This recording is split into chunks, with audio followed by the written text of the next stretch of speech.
Listening to spirit guides? What?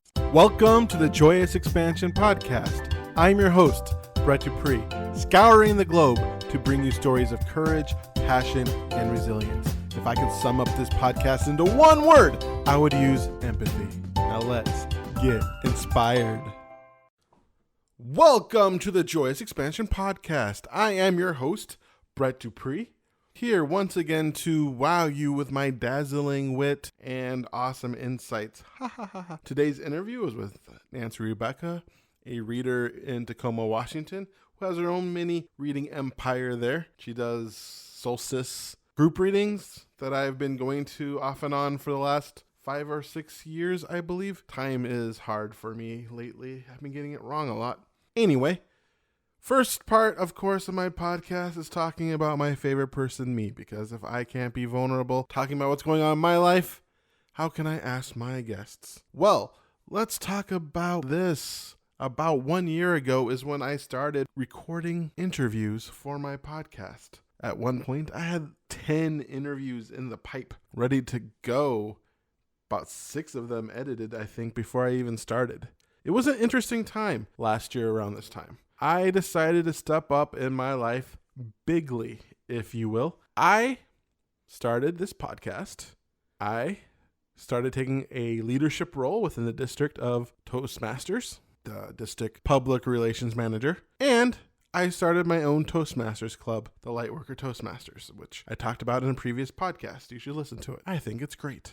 Those are 3 big things, and knowing who I am, I knew that was going to be too much for me, to be honest. I knew that was going to shut me down at one point. I knew that was going to be too hard for me. But I decided to go for it anyways, especially at that time. I was still in the midst of a new job that I was starting. I started that job in May, and it was actually a really hard project. A software tester is my day job. I wish I was making money off this podcast. That would be sweet. Of course, as I try to grow myself into the awesome person that I know I am and doing things like this podcast and starting speaking engagements and working on that. But a year ago, I started on this podcast. This is now episode 28. So I'm about probably, I forgot when I launched, but I know I could have looked it up. I tend to just free flow during this part so that it comes off as natural and authentic. And it's a way for me to speak from my heart. But that also means that I mess up on dates. But I believe it was next month when I launched this podcast. I had 4 episodes or 3 episodes. 4 episodes. I launched in the same week. And that, in my opinion, for at least the way I did it, was a mistake because I only had 20 listens that first week, which isn't enough to help me trend on iTunes at all. Not at all. But that is one of the lessons that I learned. When I started my podcast, I was having a conversation yesterday at the Lightworker Toastmasters. And one of my friends, her name is Carrie Dugan. We were talking and she was driving up. She visited. She was not a member. She was driving up and she was thinking about a year ago is when she met me and I was visiting Seriously Funny Toastmasters in Bellevue. It's a great, if you live in Bellevue, want a Toastmasters, they're great. Mondays at 6:30, I believe. Crossroads area. I love Toastmasters. And she was talking about how when she first met me, I was like quiet in the room. And during the last year, she noticed how much I changed. And since I met her, she was quiet and shy. And when she spoke, her face just got beet red. And in the last year, she has transformed. So I was thinking about how much I've changed over the years since I've started this podcast. Especially how I started this podcast. Because when I started this podcast, I did almost nothing to promote it. And I did nothing to promote it, and then I get upset because no one's watching. And then by nothing to promote it, I wouldn't send an email or a message that the podcast was ready. I would post it on my Facebook page if they were one of my friends and tag them. And that's how I told them that the podcast was ready. I wouldn't actually send them an email. I mean, how silly is that? I mean, that's just basic podcast starting, but that's honestly where I was. I did not have the confidence to start this podcast. I was still in a lower vibration of not being who I am when I started. And that's why I'm where I am in my life for the most part, is I do not recognize how great I am, and I don't recognize things that make me special. I do not recognize that I can help people by who I am and what I've learned and how I speak, and I don't put enough value in that. I am depriving people me. I can help people, and I am depriving them. And one way I'm depriving them is this podcast. When I started this podcast, every part of it was hard, especially going through also starting the Lightworker Toastmasters, especially working through that brand new job and hoping that contract would become full-time, and working through dealing with district politics and trying to do a good job as public relations manager, because I don't want to take a job within the district if I'm not at least going to be good at it. I'm at least going to try. And that was so much. And that's what led to that hiatus that I had, where I had a couple months where I post like one podcast a month, and I didn't have any guests. It was hard for a while. I mean, I had a bunch of guests and doing a bunch of interviews. I didn't do podcast guests, which I am doing now. And you can really tell the difference between the people I recruit and podcast guests due to the fact that podcastguest.com, you can tell the difference. At least I can in my interviews.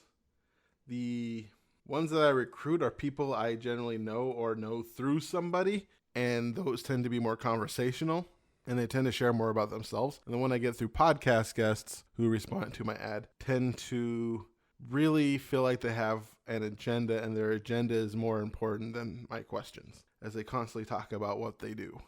And I'm just noticing that. And while I prefer talking about themselves, the reason why I prefer talking about themselves is actually simple. I think everything's changing.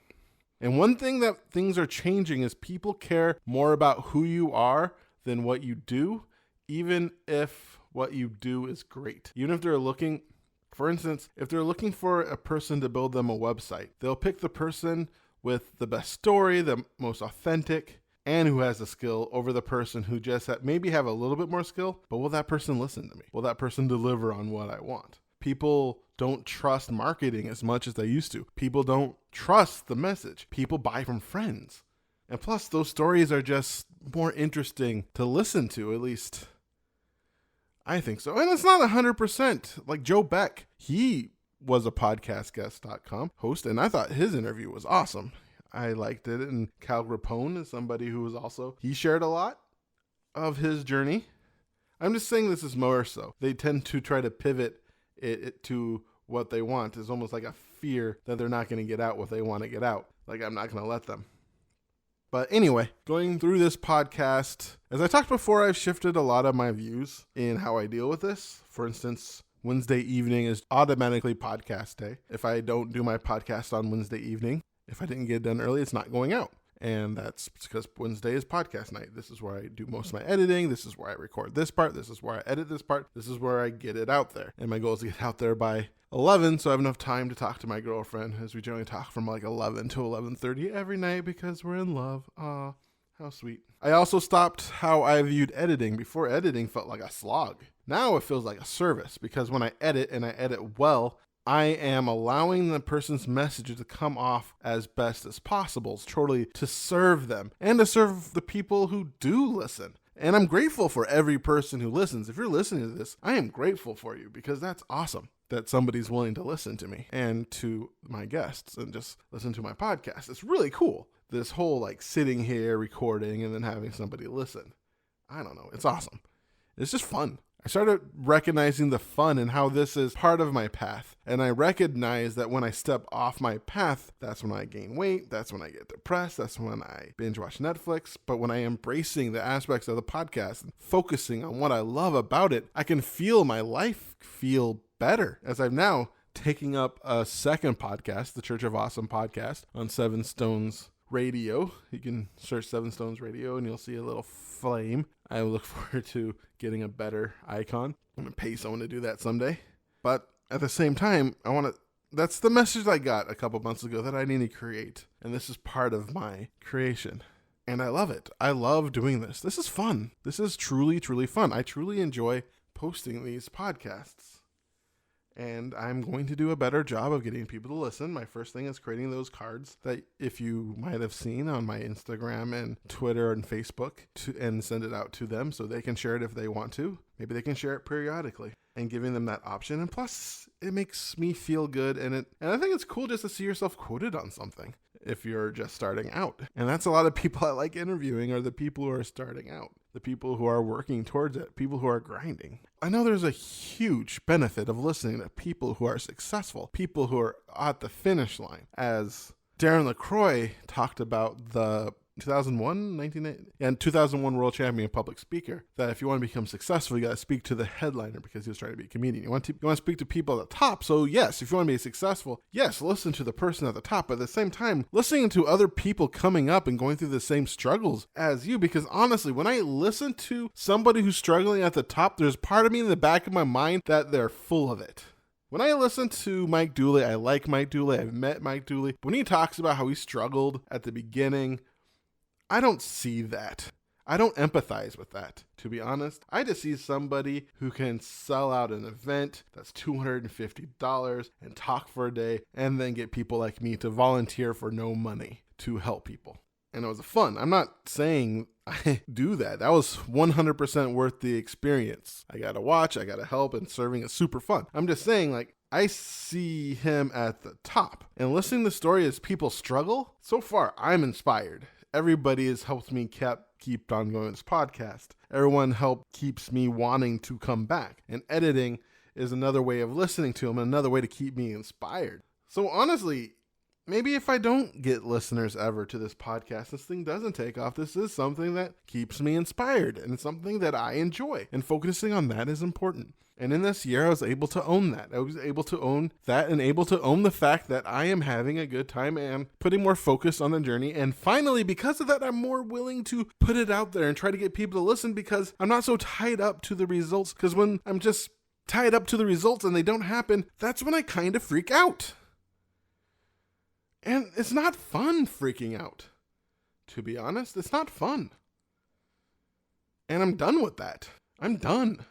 I'm breaking the wheel, Jakaris. I am breaking the spokes on the wheel, and the spokes on the wheel are apathy. The spokes on the wheel are disappointment. The spokes of the wheel is fear. The spokes of the wheel is procrastination. The spoke on the wheel is overwhelm. And I'm going to smash it with fire upon this land as I conquer who I am and embrace my awesome self. And speaking of embracing awesome selves, we have an interview today with someone who I think is the most famous person I've interviewed. She is a healer. Her name's Nancy Rebecca. I've known her for 5 or 6 years. Again, time. I met her a while ago at this youth group that she led, and she does these these group healings that I really enjoy going to. I've met a few people through that I still keep in touch with through those groups. I took my girlfriend to one because I like sharing parts about me, and Nancy is a decent part of my life. She's a great person, and I'm honored that she was willing to share her story today. And I'm very excited for you to listen to her interview. Nancy Rebecca is a registered nurse who had a spontaneous out-of-body experience in 1994 after her first attempt to meditate. When she returned to herself, she suddenly had the ability to see energy colors around people, see their guides and angels, and hear someone's thoughts. In the 25 years since, she has created a full-time business teaching others about the importance of a health energy field. And now, here's my interview with Nancy Rebecca. Hello, Nancy, and welcome to my podcast. Thanks, Brad. How are you? I am doing great. I am excited to have you on. It's been 5 or 6 years since I met you. Yeah, I was trying to think about that this morning. I'm trying to remember the first time I met you. Was it a talk that I gave? Young adult gatherings, right. Because Daisha and Jody, may she rest in peace, brought me there. Yes. Yeah. That was when a lot of information was coming through, and it still is. The young adults, I think, that were born around the year of the 1980s, they were coming in quite different than the kids who had come before or after. Yeah, it was a fascinating time. And yeah, you guys are all still doing really great things. Yeah, it's so fun watching them grow. One thing I was surprised with how many just decided to move and travel across the world. I know it. It was that core group that I met with kind of privately because they were going to really build up the group and that they all just had these huge awarenesses that they really wanted to step out into the world, and they did in a huge way and still doing. I'm still quite connected with all of them. So it's cool. That is really neat. Can you tell our listeners what is about you do? Yeah, so I am, my name is Nancy Rebecca, and my home is in Tacoma, Washington, and I'm a registered nurse by Western medicine kind of standards, Western education standards. Went to nursing school, and then I worked in intensive care as an open heart recovery nurse. And then I spent about 7, 8 years as a hospice nurse. When I was a hospice nurse, I was having a lot of stress. I was trying to integrate into the job that is deeply emotional when you're sitting at the bedside of someone's who's end of life care. And then I was having a lot of stress because I had 3 of my own family members going through various stages of the dying process. So it was working all day and then in the evening going to spend with my family. So I went and purchased a book, Brett, on meditation. So this was back in 1994, and I didn't know anyone who meditated. I most certainly didn't know anyone who was involved in metaphysics, even around a campfire one night with a bunch of friends, and a couple of them mentioned going to see a psychic. And I remember my response was, oh, I would never do that. I would be too scared, or that's too weird. So, I mean, I was a pretty traditional mother and wife and nurse and involved in different just normal family activities. So I bought this book and I went through the first chapter, did the exercise in the back, which was nothing more than it says sit quiet, close your eyes and take deep breaths. That was really about the sum of it. And then I went to bed and had a spontaneous out of body experience. You can read more about that on my website, and I can get more into it if you want to. But to kind of sum it all up, I had about 40 out of body experiences over a period of about 6 weeks. I couldn't get it to stop. I couldn't find anyone to help me get it to stop. But what happened was I had what I kind of call you can call it a psychic awakening or a spiritual awakening. I don't know what you would call it, but all of a sudden I could see energy fields. I could see, and I didn't know terms for any of this, Brett. I just saw lights around people. I saw more intense lights going up the body, which I now know are chakras. I could see spirits standing behind people, which they were beautiful and golden and bright and loving. At the time, I didn't know that those were spirit guides. Some of them were families who had passed, loved ones who had crossed over. And then I could also hear people's thoughts. So if I was having a conversation with someone about work, maybe I'm at work conversing about a case that we're working with, and I could hear the person thinking about what they need to stop and get at the grocery store for dinner that night at the same time. It was quite overwhelming, overstimulating, and just based on the fact that I was a nurse, I thought this must be what it's like when people go crazy. And so, but both my parents are doctors, and I went and talked to them about it. And my mother has her doctorate in psychology, and she convinced me not to go to the hospital. So that was in the early 90s. And so here we are now in 2019. I've ended up making a career out of my abilities because they never went away. So it was like, I want to understand this. So that started my journey of trying to understand what this other world was that no one had ever told me existed. What was your first step in trying to figure this out? Wow, that's a great question, Brett. My very first step, at first I kind of kept it to myself. I started kind of exploring a little bit just when I would be out of my body. So those were kind of my first steps, looking down at my hands or looking down at my feet and then looking at my body in the bed. I started kind of just doing my own little exploration because when I was out of my body, there wasn't much I could do. It was just me, myself, and I there. And then eventually I I needed to find somebody I could talk to about this. I talked to my husband. He was actually quite frightened him, though he wasn't very comforting about it, and also thought that I probably had some mental illness. But both my parents were very comforting. About 6 weeks later, I was losing sleep. So I knew enough as a nurse that if I didn't get some really good, decent sleep, I was probably going to have a psychotic break. And I knew somehow that if that happened, it wasn't going to be good. And so I went to the Yellow Pages. So that was one of my first kind of real reaching outside my own kind of family environment. And I saw 3 listings of a psychic in the Yellow Pages. So I was pretty desperate if I was going to call a psychic. The first 2, they didn't quite know what to do. And the third one I phoned, she suggested that I come in to see her. And so I did. There was actually a group of people. It was actually at the Church of Divine Man. And we're quite blessed to have that. I guess it's kind of like a spiritualist church, but there's one in Everett. I think there's one in Seattle. There used to be one in Tacoma. And so I went over there, and there were a group of very normal people who looked at me like I was having a very normal experience. And they spent about 5 minutes working with my energy field.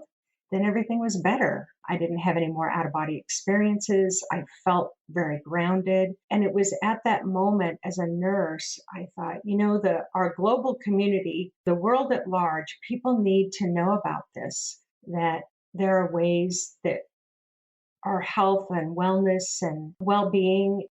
What I realized was in 5 minutes, they were able to help me feel better than I had felt in my whole life. So I thought this was something that the world needed to know about. And I think in that moment, that was the first step of my journey where it was like, I don't know how I'm going to get this out to people, but it needs to come out from wherever it is in the underground, wherever it's hidden. It needed to come out of the closet, out into the world, and needed to be normalized. And that was 25 years ago. And that's still my vision and my dream moving forward, working with people. One thing that actually stuck out to me was the emphasis on the word normal, just being around people to make you feel like that what you're going through isn't quote unquote different than what other people went through. Crazy. Yeah. Well, because I felt, even though no one told me, there was some shame that I felt inside, like I had done something wrong, or maybe I was a bad person. And they were quite unconscious thoughts that kind of startled me when they came to a conscious level. In talking to people in my family and some close friends, I could really, Brett, see the look of fear on their face. Wow, she's really losing it, and we don't know how to fix it. And so they started distancing themselves. I felt just as normal as I feel now. I just was having an abnormal experience. But both my parents were really good at saying, okay, you're not crazy. We don't know what you are, but you're not crazy. So that was really helpful. And even going to the psychic school, they also said, we know what's happening to you is real. We believe you 100%. So let's start getting you more centered and grounded again. And so it was great to be around people who believed that having intuitive abilities, being sensitive, empathic, clairvoyant, hearing sounds or hearing voices or being able to pick up telepathic thoughts, that all those are very, very normal parts of being a human being. But it's been years of what I call programming that has made us believe that it's abnormal, and that, or people will say often to me, you have a gift. It's like, well, I don't believe I have a gift. I feel like I have normal abilities like everyone else. I've just chosen to cultivate my abilities every day to enhance them at a high skill level. That's something that is of value to me. To see how far these techniques can go in being able to sense and navigate my life and heal myself too. One thing that I like that you said, that especially is coming up in a lot of my podcast interviews, is the seeking out for help and finding a community. That's a very important aspect. And it's also one of my greatest weaknesses, to be honest, is seeking out for help. So what advice would you give to someone who's had your experiences on how to seek out for help and to make sure that you don't get caught up in some sort of, I don't know, cult or something dangerous? Yeah, wow, you ask great questions, Brett. So, my husband, who's now my ex-husband, he did think that when I went to this psychic school, the spiritualist church, that was the first place that he went, and many of my friends went, thinking that I was in a cult. And I don't know much about cults, actually, but what I know is that if if they were teaching something in this psychic school that I went to, and I said, I don't agree with that, they would say, gosh, that's really great that you have your own mind and your own opinions about things. And absolutely do not move forward on anything until you know your gut instinct tells you it's right. So I don't know many cults that actually encourage you to have your own mind and your own voice and your own beliefs, and absolutely do not change them for anyone else. And they were always very vocal that way. And so I was allowed to gently unfold at my own pace. What I will say to anyone going through that is to really trust your gut instinct and don't give up. I did almost give up, especially after the first two psychics thought I was crazy. I thought, oh my gosh, if a psychic thinks I'm crazy, I must be crazy. However, yeah, the big thing is don't give up. Your spirit is going to guide you to the right people, or to the right book, or to the right class, or to the right inner wisdom. Just really trusting that if you just, I call it kind of surrendering it up to God, or surrendering it up to your higher self, and say, I need help and I need you to find me a good teacher. Your spirit's going to get to work on it right away. And then trust your instincts. Now, it's kind of difficult because sometimes you felt drawn to a workshop or a teacher. You're feeling quite unsettled as you're getting ready to go. You're in the car, you're feeling unsettled. You get into the workshop, you're feeling really unsettled. You're starting to feel anxious. Sometimes that can mean that you're not supposed to be there, but most of the time it means your stuff's coming up and you don't want to look at your own stuff, or your own stuff is scaring you, or your own stuff is unsettling you, or your body's, that ego stuff is coming up and your body's like, don't do that. It could be dangerous. And so you then find yourself listening to those inner fears and not pushing through it. And so for me, it definitely was years, at least 3, 4, or 5 years before I could really discern what was my spiritual voice that was talking and what was my fear voice that was talking.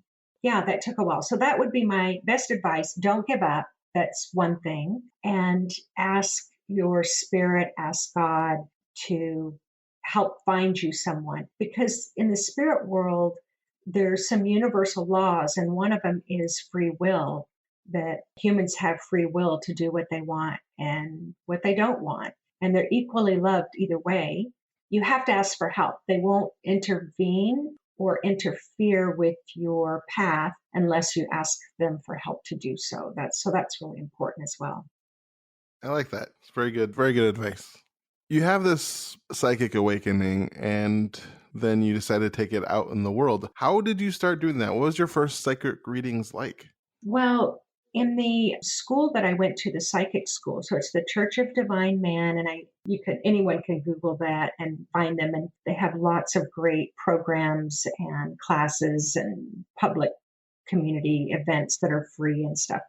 I went to school there, and the way that they train you to heal yourself is by using your intuition to do readings on people that walk in from the community. And so the students would get to practice. It's called a student reading, and anyone can go in. They still do it to this day. You can go in, you can get a reading, and I think they're like $45 or something, but they're great readings. I was required as part of my graduation process to do 200, kind of supervised by a high level teacher, do 200 readings for the community. I did this over a period of 2.5 years. And so then I would do the reading, and then I would have the dean would help me to kind of evaluate that process. I had to evaluate myself by using my own intuition. So they'd say, what did you feel like you did well with? What do you feel like you could have improved on? So they would sit there and ask the questions, but I would have to close my eyes and check in with my own inner voice and then respond based on what my spirit was guiding me. The answer would be. So what that helped me to do was build up my trust and faith in my own spirit and my own inner wisdom and my own instincts and intuition. And then when I was reading someone, the whole training is that the only reason why I'm reading another person is so that they can be a mirror for me and reflect back to me what I'm not able to see in myself. And so let's say that someone comes in and they're angry at their father. It's creating an imbalance in their energy field. Then after that reading was complete and the person left, then I would look at issues around my own father. That person was reflecting back to me an area within myself that needed to be healed. But also we would have people that would come in that were really incredibly wise and dynamic and bright and so filled with love and compassion and joy. And we would read them. And then, it was almost harder, Brett, to look at those reflections of, well, I couldn't see their brightness unless I have brightness. And I couldn't see how dynamic they are without looking at my own dynamic abilities. It was almost easier to look at the angry at the father than it was to look at the love and the compassion and joy that I might hold inside of myself. So the whole process was about me learning about me in those 200 readings.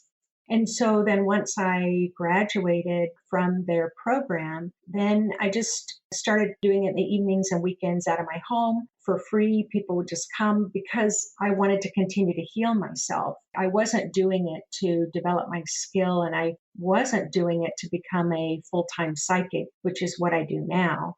I was only doing it to heal myself.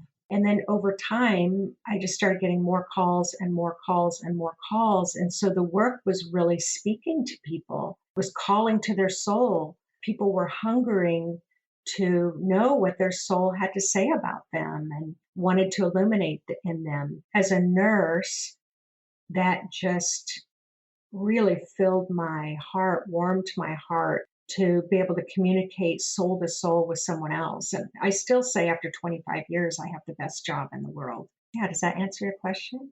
It does. Yeah. So what was it like to first start charging people? That was hard. That was really, really hard, especially for me, because my nature is I'm very generous. That's just a part of my soul. That's just a part of who I am. I'm generous, with my time and generous with money and generous with what I have and go out of my way to help other people. That was who I was. And I still will say to this day, if there was any way I could get a salary to just pay my light bill, I would do this for free all the time. But the first time I started charging, so I was doing this for free, Brett, and people started giving me tips. And it'd be $10 or it'd be $20, and it was $50, and then I was getting tips of $100. And I thought, okay, so clearly people are enjoying their sessions so much that they're tipping me. Maybe I should start charging. So I started at $25 because, and it's interesting, I always wanted it to be affordable for people. So I went from 25 and then eventually I built up to $45 a reading, and then I built up to 75, and then it was 125. Now you have to understand this is 25 years of process. And then my guides, every time, Brett, it was my guides, my own spirit that told me I needed to charge more. I needed to raise my prices. And each time I couldn't do it. And so I would have to personally just keep working on myself and then working on my issues around money. See, I was raised very poor. My childhood upbringing was quite a few years in poverty and on welfare, hiding. If we were on welfare, they used to come in these white label with black letters, all the foods. So everybody in the neighborhood would know if you had that white label, black letter food in your garbage can, then you were poor and on welfare. So there was a lot of shame around money as well. And knowing what it was like to live in poverty, I didn't want anyone to struggle. So I'll tell you one of my big I've had a couple of those eye-opening experiences, but one was someone told me they couldn't afford a reading. And I think I was charging $125 at the time. So I took $100 off, charged them $25. And when they came in for the reading at $25, they were telling how excited they were that they got the new, I don't even know about televisions, but a huge, gigantic, like I knew it was easily a $4,000 television. And so it was like, wow, they couldn't afford to pay me and I'm eating beans or maybe can't pay my light bill and they can afford a television. So that started really reflecting to me where I was so out of balance around money. And then eventually I went up to 250 and now my current prices are 400. And it had gotten to a place where my overhead, having a website and having a teaching space, all of those things are overhead that require to be paid for. But each time my guides would guide me what price and that I needed to raise it. And I have to tell you, Brett, every time my guides told me something, it still took me about a year before I could get my head in that space to go ahead and do it. I kept thinking I was going to lose customers or lose clients or it would not be affordable for people. But each time turned out not to be a truth. So what made you want to take things to be even bigger, to create your own healing center and start doing group readings and all those fun things? I was actually guided to. I was working as a nurse. The first time the guidance came through, remember I was doing it out of my home. And then I started kind of traveling to people's offices. And so there were therapists, doctors, nurses, other people that they would call and ask for readings. So word was already spreading. And so I was just going to people's offices. And anyway, someone gave me an office. So I remember saying, well, I don't ever plan to do this as a career, but they gave it to me for free and let me have it for free to see if I could build up my business. And then I did. And then I started paying rent. And then the same thing each time my guides would say, like doing group readings. My guides were saying, we want you to work with larger groups of people to raise consciousness, to help people remember that they're a soul having a human experience, to bring it out of the closet, to normalize it. And so every time I went bigger, they would come and ask me to go bigger again. And my nature is actually quite shy. I was a shy child growing up. I'm always having to push against that shyness, just keep answering spirit. So the way I look at life is that I work for the spirit realm. I always say my boss is God. And if they're asking me to do something, I feel like I've been placed here on earth to help the divine, help the spirit realm do the work that they need humans to help do. So if that's guiding a meditation, if that's helping someone to realize that they have value and a place in the world, that they belong here, and that's what I do. I just keep listening to spirit. So there are times where I have really thrown conniption fits. And I've actually yelled out loud saying, what you expect of me is much more than what I'm capable of doing. But then I calm down and I do it anyway. And it's the same with the Intuitive Mind Center that's at 27th and Bridgeport and University Place. I just went to drop off my vacuum cleaner and the spirit world became very loud and said, we want you to take this center and make it a teaching space. And I said, no, I'm not doing it. It's hard to describe to people, but if you imagine you're at a rock concert and you're waiting for your favorite rock band to come out on the stage and people are starting to cheer and yell and scream or sing or try to raise the vibration so the band will come out, and then the band comes out. There's this huge roar of celebration because in anticipation you've been excited. Well, it's that way for me in the spirit world. It begins with this kind of low roar, and it can get louder, and it can be so loud it can sound like a low flying jet engine over my head when they're getting especially loud. And that loudness will remain until I say yes.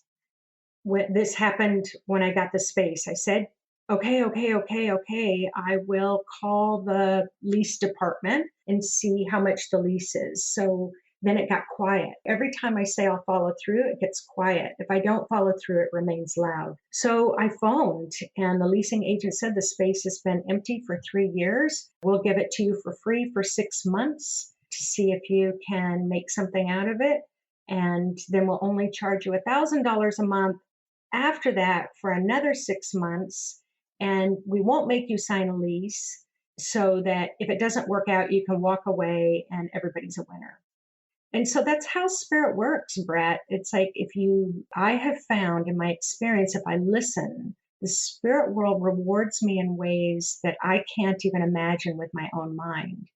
I mean, who does that? Who gives you a free space? Who gives you a free space that's 1,400 square feet to see if you can start a teaching center? So that's how it works for me.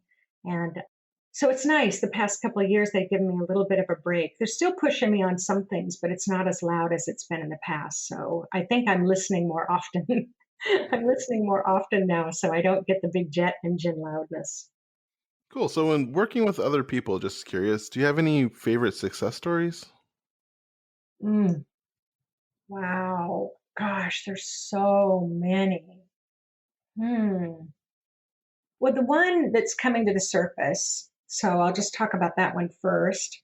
It was a woman who I think she had like 8 kids, and I think maybe she had about 6 grandkids. So she had some kids that were already adult enough to have their own children, and then still had some kids at home. And she was quite severely depressed. She was crying quite a bit. She was feeling quite isolated, exhausted. She didn't feel like she was a good mother. She hadn't been able to work in about 3 years. I didn't know at the time that I first talked to her, but she was a pretty heavy drinker, so alcohol. And I didn't know this until it came up in the reading. She came in to have a session. She was pretty desperate, and she wanted me to take a look at her energy field to see if I could see any obvious imbalances or maybe see what some of her core issues might be. She had never done anything like that before. We did the session. I was able to really find some core issues from childhood. We were able to shift some of those. I was able to help her shift out some of the really in-depth core depression that she had from an early age. Right afterwards, she phoned me about 5 days later. She had no depression. She hadn't cried. She was finding joy with her kids and her grandkids. She had been on antidepressants. She chose to go off. I don't recommend people go off their antidepressants, especially that shortly after a reading, and most certainly not without checking with their doctor or their therapist. So I'll just say that I am a nurse, so I'm pretty logical about that piece. She ended up getting a full-time job as a teacher again at a school within the month, and she stopped drinking. She never touched alcohol again, and she actually made an appointment with her doctor to tell her doctor about the profound shift in her, and she felt like all medical people needed to know about this. That was one of the biggest, most dramatic in a short period of time.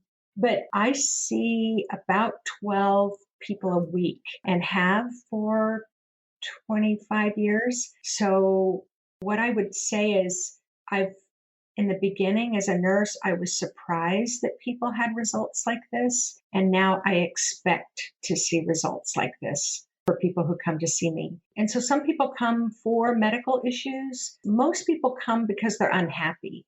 Some people come because they're on a spiritual journey and they want to enhance their spiritual journey. A lot of people in love, like relationships, people are really struggling nowadays. There's a lot of people living alone and they're not in relationships. So they're trying to figure out why they're blocking relationships, and family. If they're feeling isolated from their family or they feel different from their family. So lots of different people for lots of different reasons will find their way to see me, and it's usually word of mouth. They'll hear from other people who've come that they just feel a lot better. I have a lot of stories. That's why I'm always onto myself about getting my book finished, because I have so many stories to share. Yeah, speaking of so many stories to share, we are coming towards the end of our podcast, and I only felt like we scratched the surface on anything that is Nancy, Rebecca. Well, they can go to the website and they can read more for sure. So one thing I like to ask my listeners is to give a 1 minute of motivation. One way to think about this is you're in a time machine and you go back down to your 8-year-old self. But you only have a minute to convey the information that you need at 8 years old, or that you can take your entire life's work and cram it down to 1 minute of motivation. Well, the big thing that I'm always talking about is grounding. So, in talking to your listeners, if I say if there's one thing that I feel that each person would find as very life enhancing is to be very well grounded to the earth, getting out in nature, sitting under a tree, or even sitting in your own home, in the comfort of your own home, and just imagining you're this really strong ancient tree with a very deep root system that really helps anchor your soul all the way down into your body. You are a spirit having a human experience, and it's time for our soul to work in harmony with our human self, not just our human self making all the decisions, but this team member that you have is your soul. And the more grounded you are, the more soul comes into your body. And when your soul comes into your body, that's where all the magic and the miracles happen. You can get your inner wisdom. You can know what delights your soul. You know what makes you happy. You want to be surrounded by those who are very grounded and present. It's time. This is a great time of change. We're all waking up. We need grounding more than ever now. That's the big thing. Nature and grounding is the big motivational message that I would like to leave everyone. Awesome, Nancy. Thank you so much for coming on my podcast. It has been an honor to have you on, as I've known you for the last 5 years, and to watch you grow has been inspiring for me. Thank you. I've heard your story multiple times, and Yes, each you time, have. so coming from something until becoming something even bigger is extremely inspiring, especially for readers. And I know a lot of readers who struggle and just try to get person to person, but to see somebody who's out there doing it, I think is extremely important to seeing what you can become. And you're the most successful reader that I know. And so thank you for sharing your wonderful story with us. Thank And thank you you. for being on my podcast. Thanks so much, Brad. It was wonderful talking to you and your listeners. I hope your day is special. Thank you. You too. Bye-bye. And there you have it, folks. Nancy Rebecca. Wow. It's fun interviewing a psychic. We were talking before the podcast, and she was talking about one of her friends who his podcast didn't, or her, I don't remember the gender, their podcast, because I can say that. That's a gender neutral term. Their podcast didn't really make it big until 200, and then people started going back and backfill listening. You have to wonder, was she telling me that because she's trying to help keep me motivated? Or is she telling me that because maybe in the future I'm that friend and she's having a vision of the future?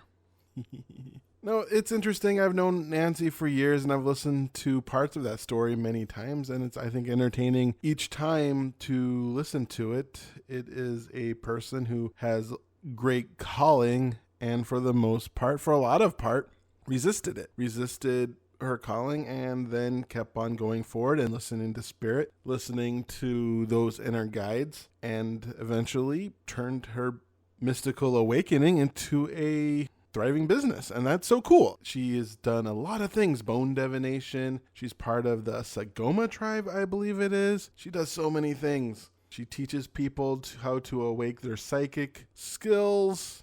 She teaches meditation. She does so many. Yeah, she has an online course. She has a year-long course. She has a lot of things. And I'm always impressed by her. And she's authentic when you talk to her. She's how you talk to her on the podcast. She's a authentic person who I enjoy very much. I consider her a friend of mine. And yeah, I always enjoy seeing her. I always get a big hug and having a good conversation. And I do appreciate Nancy. So it was really cool getting her on a podcast and having an actual conversation and hopefully sharing her out to more people. And as you can see from the beginning, somebody I know, so she's more comfortable with me, and I'm not Mark Maron, so I'm just not great at getting that out of anybody, but she's comfortable and she was able to share a lot about her past, and it was really cool listening to it and how more and more she's stepping up and more she's gaining success. And I think that is very inspiring. At least I am inspired by her story. Hope you are too. If you want to know more about Nancy Rebecca, I highly suggest you go to her website, www.intuitivemind.org. She has a free gift for you to learn your intuitive style, a fun little questionnaire. Plus, you could learn more about her courses. She has a way for you to get free healing from one of her students, I believe. And she has psychic programs, home study programs, group reading, online classes. I highly suggest you go out and check her out. It's really, she's a really cool person. So check her out. And that is this episode of the Joyous Expansion Podcast, the 28th episode, if you will. That number is important to me because my birthday is on a 28th. 28th is, of course, your golden birthday. So this feels like it's my golden podcast. And I'm super excited to have Nancy as my 28th podcast. Again, I am your host, Brett Dupree, your Joyous Expansion Life Coach, champion of authentic joy, catalyst of transformation, and Grand Poobah cult leader of the Church of Awesome. If you want to email me, if you have a question, or if you just want to tell me how awesome I am, you can send me an email at bre2ts, at joyousexpansion.com. Of course, at joyousexpansion.com, I have a free gift for you, how to break through your prisons of fear, as I did as well, and continue to do to this day. You can listen to more of my podcasts at pod.joyousexpansion.com. I'm on Stitcher, I'm on iTunes, I'm on Podbean, and a few other places. If you find me on there, give me a like, give me a review, give me stars that you believe I deserve. Those help a lot. Share this if you so incline. That would be awesome as well. I'd appreciate you forever to share this out there and tell people how great it is. Because if you share it and like, this sucks, that doesn't help at all. And so there you have it, folks. Hope you have an amazing day. I am Brett Dupree, once again reminding you to be joy, to be love, to be awesome. Now play my jingle. JoyousExpansion.com. JoyousExpansion.com. Come and say hello to Brett Dupree. He is an inspirational life coach, good for you and good for me. He turned my life from grey to blue, I'm sure he'll do the same for you. Get in touch and you'll see your life will change dramatically. JoyousExpansion.com. JoyousExpansion.com. Yeah.